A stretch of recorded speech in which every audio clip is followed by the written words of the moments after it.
Hai semua, Assalamualaikum. Dalam video kali ini, cikgu akan berkongsi tentang matematik tingkatan 2, bab 11 transformasi isometri. Dan kita akan lihat satu standard kandungan iaitu 11.4 putaran dan satu standard pembelajaran iaitu memerihalkan putaran menggunakan pelbagai perwakilan.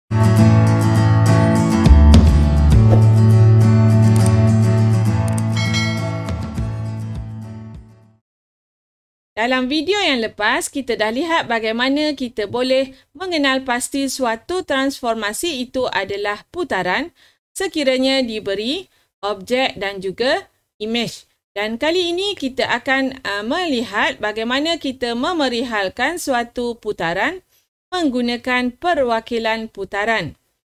Apabila kita memerihalkan suatu putaran, kita perlu menyatakan 3 perkara. Iaitu yang pertama ialah pusat putaran, yang kedua ialah sudut putaran dan yang ketiga ialah arah putaran yang memetakan objek kepada imej. Okey, yang pertama kita lihat tentang pusat putaran.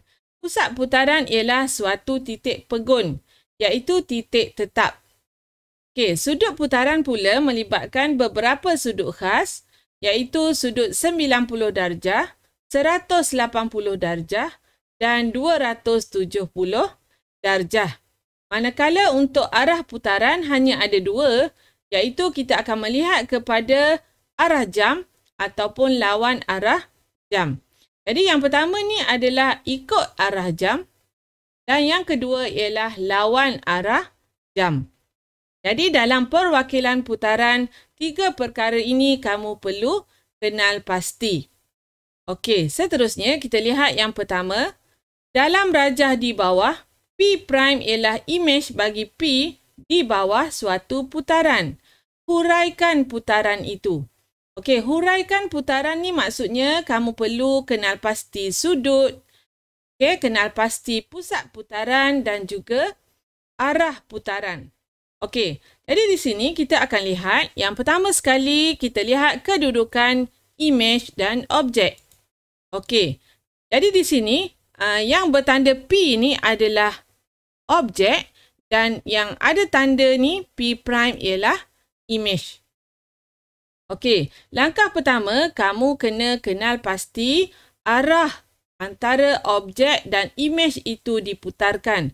Oleh kerana titik pusat putaran berada pada T di sini. Okey. Dan objek berada di sini, imej berada di sini, maksudnya ini adalah pergerakan arah jam. Okey, yang pertama arah sudah ada, arahnya ialah ikut arah jam. Okey, ikut arah jam.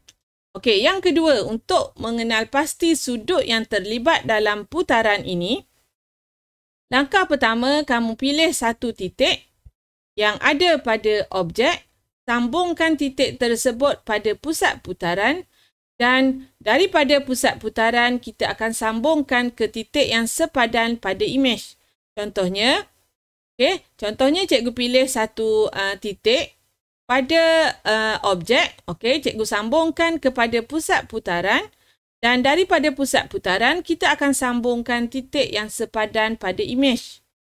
Okey, jadi di sini kita dah nampak dengan jelas bahawa sudut yang terlibat dalam putaran ini ialah sudut 90 darjah. Okey, sudut 90 darjah. Jadi, kita dah ada sudut 90 darjah. Dan kita dah juga sudah ada titik T sebagai pusat putaran. Okey, katakan kamu nak pilih titik yang berbeza. Titik yang berbeza. Kita lihat contoh perbandingan. Adakah kita akan dapat sudut yang sama?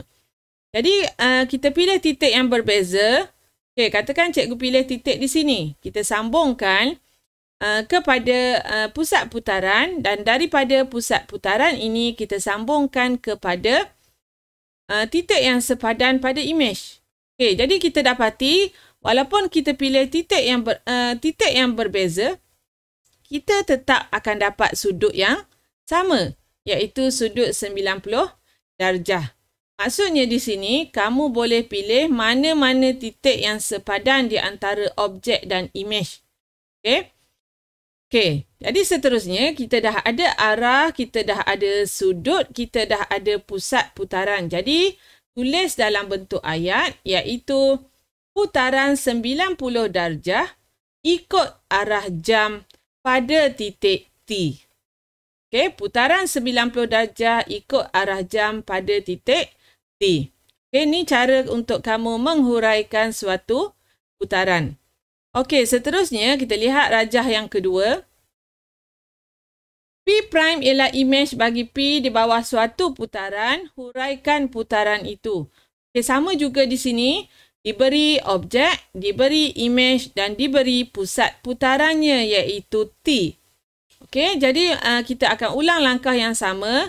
Pertama sekali, cikgu akan tentukan arah sama ada ikut arah jam ataupun lawan arah jam.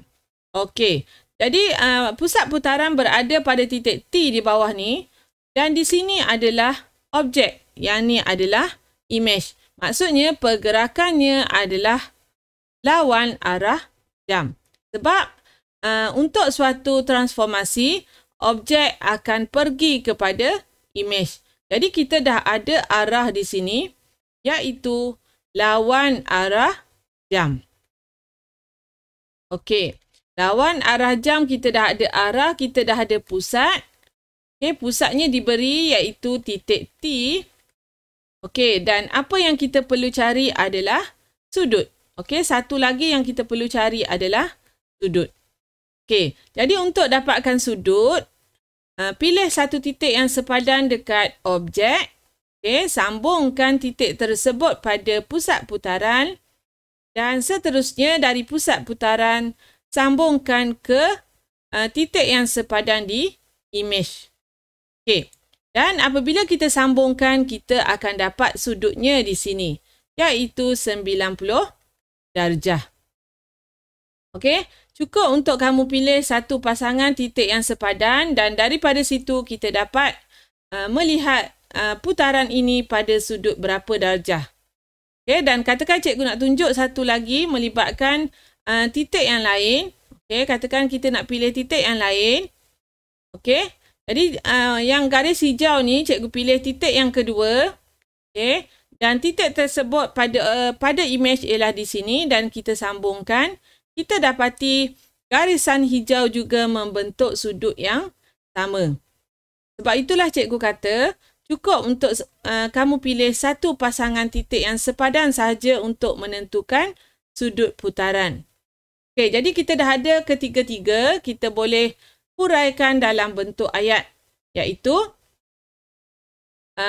putaran ini ialah putaran 90 darjah lawan arah jam pada titik T.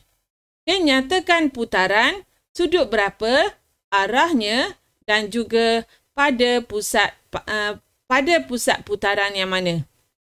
Okey, boleh faham contoh yang kedua? Okey, seterusnya kita lihat pula contoh yang terakhir. Okey, P' ialah imej bagi P di bawah suatu putaran. Huraikan putaran itu. Okey.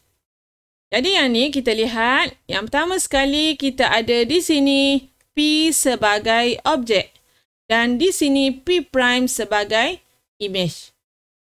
Okey, jadi kalau kita lihat kepada bentuk ini, maksudnya kita boleh gerakkan sama ada ikut arah jam ataupun juga boleh lawan arah jam.